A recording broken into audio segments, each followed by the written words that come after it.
Baada ya ukimya wa muda mrefu, hatimaye tumeweza kuona msanii Lavalava alikuwa wapi na alikuwa anafanya nini. Huendeka nje ya maisha ya muziki, pia yeye ni mtoto kwa wazazi wake, na sasa hivi ameamua kuonyesha umma kwamba anaweza kufanya kitu kizuri sana. Sasa siku ya leo kupitia ukurasa wake wa Instagram, msanii Lavalava ambaye alikuwepo kwenye lebo ya WCB, lakini sasa hivi hayupo tena bali ana lebo yake, au tuseme tu kwamba bado ana gang lake pembeni.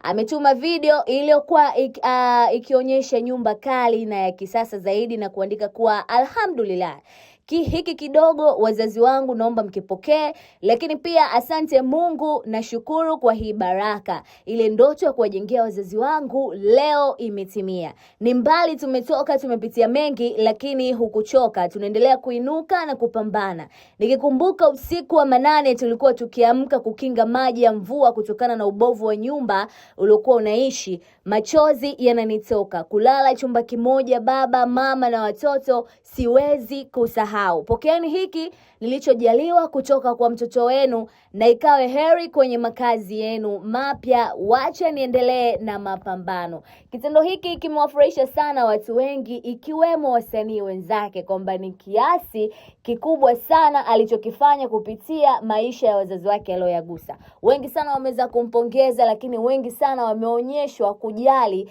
na kupata motivation kama kijana mwenzao anachokifanya. Lakini pia kuna wengine ambao wamesema kwamba sio kweli, labda kuna kitu anakuja nacho and some stuff. Mbali na hayo, hata mjengo wenyewe unaonekana kama upo hivi maeneo ya mtaani, yani kwamba ni kama kiwanja alikopo amekinunua, lakini sio mazingira kwamba yale tuseme ni deep sana, hapana. Ni kwamba tu ni maeneo ya nyumbani, na uende ikawa inaweza ikawa baraka kwa msanii Lavalava na wasanii wengine ambao wanajengea wazazi wao. Hii ni PMTV2, jina langu ni Teddy Allen.